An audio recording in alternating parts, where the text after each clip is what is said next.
بسم اللہ الرحمن الرحیم۔ آج دیکھیں گے سبق نمبر 21، مشہور شہر اور دریا۔ ہندوستان میں سب سے بڑے شہر بمبئی اور کلکتہ ہیں۔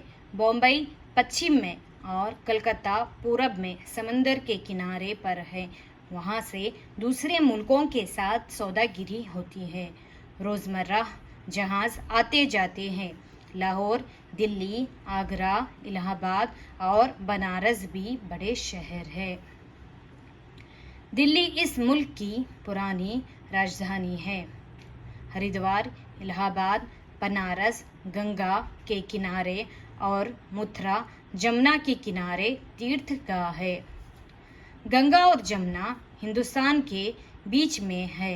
یہ دونوں دریا الہ آباد کے نیچے مل کر ایک ہو گئے ہیں۔ نرمدا دکن میں، ستلج پنجاب میں، سندھ ہندوستان کے پچھم میں اور برہم پتر پورب میں بڑے دریا ہے۔ سبق نمبر 22، کہانی۔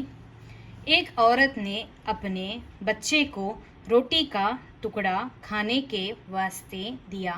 کوا جو دیوار پر بیٹھا کائیں کائیں کر رہا تھا جھپ سے اترا اور روٹی کا ٹکڑا چھین کر اڑ گیا۔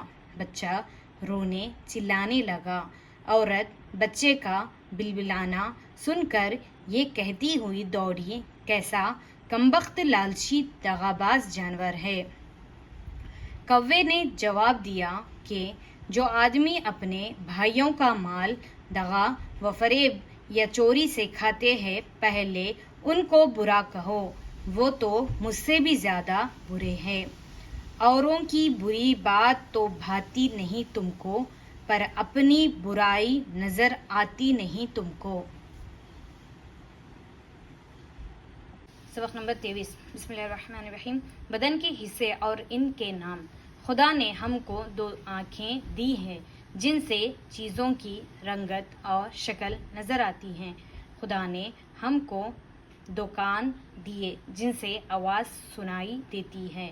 بادل کا گرجنا، چڑیوں کا چہچہانا، آدمیوں کا بولنا، ہاتھی کا چنگھاڑنا، گھوڑے کا ہنہنانا، توپ کا دغنا، گھنٹا کا بجنا، ریل کی سیٹی ہم اپنے کانوں سے سنتے ہیں۔ ہم ناک سے سونگھتے ہیں۔ سونگھنے سے خوشبو، بدبو، بساند، سڑاند معلوم ہو جاتی ہے۔ بدبو سے ہم کو نقصان پہنچتا ہے۔ خدا نے ناک اسی لیے دی ہے کہ ہم بدبو سے بچیں اور خوشبو سے فائدہ اٹھائیں۔ ہم زبان سے چکھتے ہیں۔ چکھنے سے چیزوں کا مزہ معلوم ہوتا ہے۔ کوئی چیز پھیکی ہے، کوئی کڑوی، کوئی میٹھی، کوئی کھٹی۔ اگر زبان میں یہ قوت نہ ہوتی تو بد مزہ اور خوش مزہ چیزوں میں ہم کچھ تمیز نہ کر سکتے۔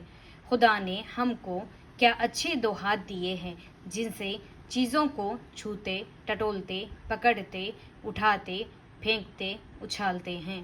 چھونے سے ہم کو چیزوں کی سردی، گرمی، سختی، نرمی، کھردراپن اور صفائی معلوم ہو جاتی ہے۔